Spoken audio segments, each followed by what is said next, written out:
Welcome to Primetime Mitch. The month of July has been and gone, and of course it is my duty to this channel to talk about my top 5 movies watched in that month. You may have seen this video before. I did May and I did June. This is not new releases. Just to reiterate, this is movies that I've watched in this month, so I could have watched something from 1932 in this month and it might be on this list.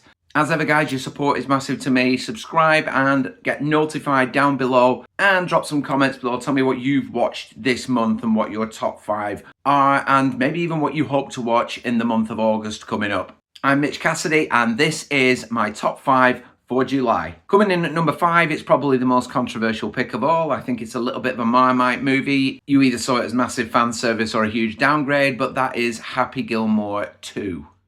I'm basing this list basically off what I've enjoyed the most. And I'll come back to that theory in a little while in one of the later numbers. But I had a lot of fun with this movie. I am an absolute borderline super fan of the original Happy Gilmore from 1996. It is my favourite comedy of all time. And I went into this movie just wanting some throwbacks, some fun, just a whole bunch of nostalgia. I knew it wasn't going to be anything like the original. I knew it was probably going to be a huge downgrade, but I just wanted to have fun, and I had loads of that. I left a review of this on the channel if you'd like to check that out. Separate review, goes into a bit more detail on my thoughts on this movie, but I just saw it as the first movie, but on speed. I thought 𝐂𝐈𝐿𝐿 was hilarious again, my favourite comedy villain of all time. Christopher McDonald put everything into that role. I thought some of the cameos, even though there was a lot, and I think that's one of the biggest criticisms that's been aimed at this movie, there is an incredible amount of cameos in it. I thought some of the influencer ones towards the end and the guys watching the event at the finish was a little bit unnecessary. Half of them I don't really know. I suppose that's down to my personal TV choices and things like that, and music choices as to why I didn't know some of them. And I do think somewhat the ending was a little bit rushed when I look back at it, and it does go off the rails in terms of the story, the lunacy of the maxi golf tournament.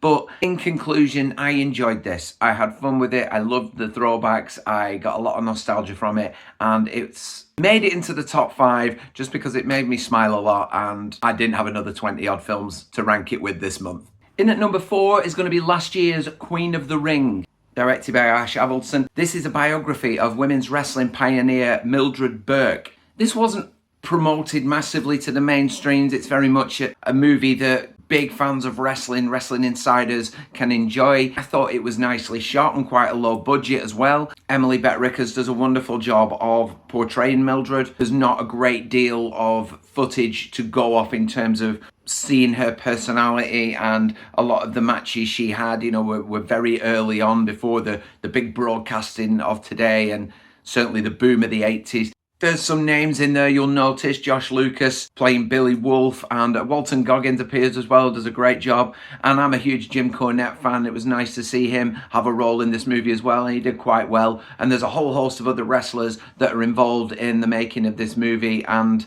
Camille in particular is very impressive in this. There are some certain liberties, I think, taken with the artistic license in this which I don't agree with, such as suggesting Gladys Killam Gillam died after her match when she quite clearly lived for another 3 decades or so. And it can be a little bit clunky at times depending on how well you know the wrestling business. Iron Claw had a little bit of an issue with trying to over-explain things to non-wrestling fans who might be watching this movie. But nevertheless, I enjoyed it. I got a kick out of it because I know quite a bit about wrestling and the business, and it was a nice chance to see some of the old school beginnings and foundations for wrestling and see it played out on screen. So yeah, I enjoyed Queen of the Ring, and that comes in at number 4.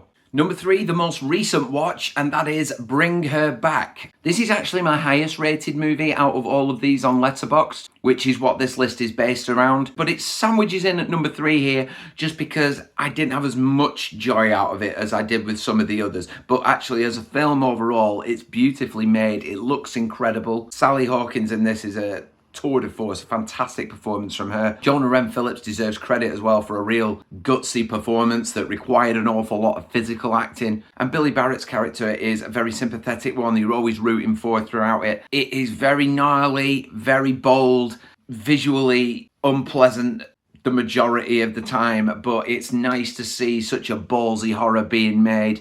It's a little bit different. It's got something for everybody, I think, in this movie. If you like your suspense, you like a bit of supernatural, you like a physicality in your movies, and also some very, very nice practical effects, some really strong gore in there that really get to you and get the reaction out of you want from a horror movie. So I really like this. It's an Australian film. I would really give it a go. It's got a lot of positive reviews from what I can see. Amy and I went to watch it the other night and we got a lot out of it and give us something to talk about, and that's always a good thing for a movie. So number 3, Bring Her Back. And from the newest watch and release to the earliest release in this list, and that is 1963's Charade, starring Cary Grant, Audrey Hepburn and Walter Matthau. This is a very Hitchcockian movie. I think it was described as the most Hitchcock movie that Hitchcock never made or something like that. I think if you read up on it, that's one of the critics' descriptions of this film.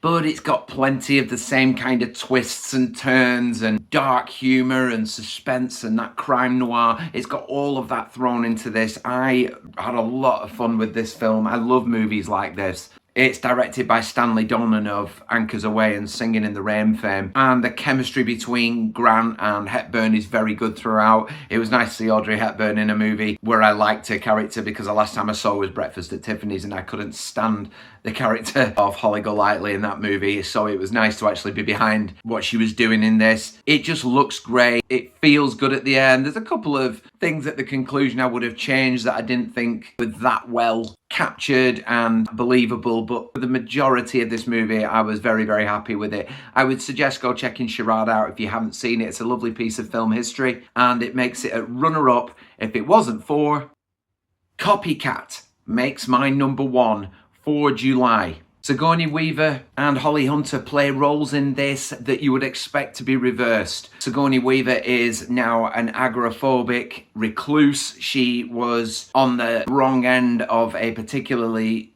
evil serial killer, and she's a studier of serial killers, so her job backfires on her and she will not leave the house, and she is timid and she is afraid. But we're used to Sigourney Weaver being that presence in Alien, and the majority of movies she's in, she is imposing and she has that strong aura about her that suggests you don't mess with her. She is a woman's woman, you know. And then you've got Holly Hunter in this, who's a very slight, petite, almost shy looking in her face. She doesn't look like she really has that same energy about her.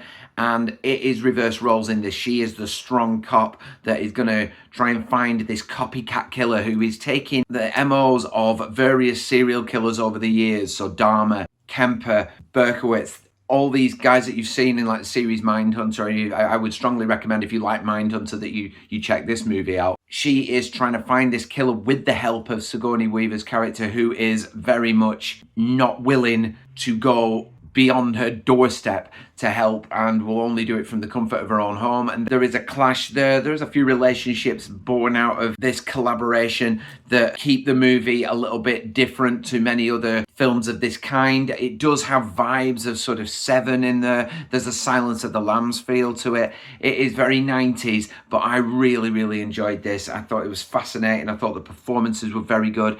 Ending bit abrupt, but at the same time, I don't think it could have come to any other conclusion. I think it's shot in quite a creepy way as well. There's elements of horror in this film, but it's very much a thriller suspense which takes you on a journey, and the performances are very, very strong and very unique. It is nice to see something a little bit different from characters that you expect to be something else. So yeah, Copycat, please check it out.